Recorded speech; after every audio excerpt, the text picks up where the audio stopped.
ਤੇ ਚੰਗਾ ਭਲਾ ਬੰਦਾ ਵੀ ਮਰਨ ਮਾਰਨ ਤੇ ਆ ਜਾਂਦਾ। ਇੰਜ ਜਾਪਦਾ ਹੈ ਬਈ ਗੈਰਤ ਸਾਡੇ ਸਮਾਜ ਦੇ ਹਰ ਮਸਲੇ ਦਾ ਉਪਾਅ ਹੈ। ਪਰ ਇਹ ਗੈਰਤ ਹੈ ਕੀ ਸ਼ੈ? ਅਸੀਂ ਲੋਕਾਂ ਤੋਂ ਪੁੱਛਿਆ ਬਈ गैरत की है।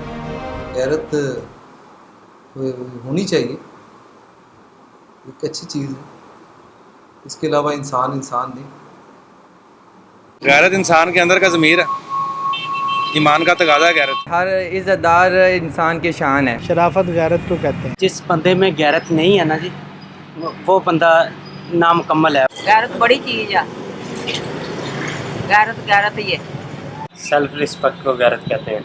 ਸਾਡੇ ਮੁਆਸ਼ਰੇ 'ਚ ਔਰਤ ਦੀ ਇੱਜ਼ਤ ਦਾ ਤਹੱਫੁਜ਼ ਹੀ ਗੈਰਤ ਹੈ। ਕਿਸੇ ਗਲਤ ਕੰਮ ਤੇ ਗੁੱਸਾ ਆ ਜਾਣਾ ਗੈਰਤ ਹੁੰਦੀ ਹੈ। मेरे हिसाब ਨਾਲ गैरत ਜਿਹੜੀ ਹੈਗੀ ਨਾ ਇੱਕ ਇਨਸਾਨ ਦੀ ਜ਼ਿੰਦਗੀ ਦਾ ਮਕਸਦ ਹੈਗਾ। ये होनी चाहिए कि बंदा अपने घर में अपनी इज्जत को संभाल के रखे। एक इंसान की इज्जत होती है, इज्जत तो आप वो हो इंसान में तो वो गैरतमंद है।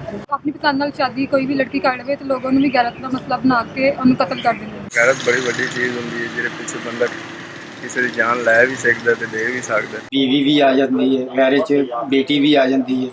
अगर ਉਹਦੇ ਨਾਲ ਕੋਈ ਐਸਾ ਮਸਲਾ ਬਣਦਾ ਹੈ ਤੇ ਬੰਦੇ ਦੀ ਗੈਰਤ ਜਾਗਦੀ ਆ, ਫਿਰ ਬੰਦਾ ਇਸ ਕਰਨੇ ਤੋਂ ਮਜਬੂਰ ਹੋ ਜਾਂਦਾ ਹੈ ਜਿਹੜਾ ਨਹੀਂ ਕੰਮ ਕਰਨਾ।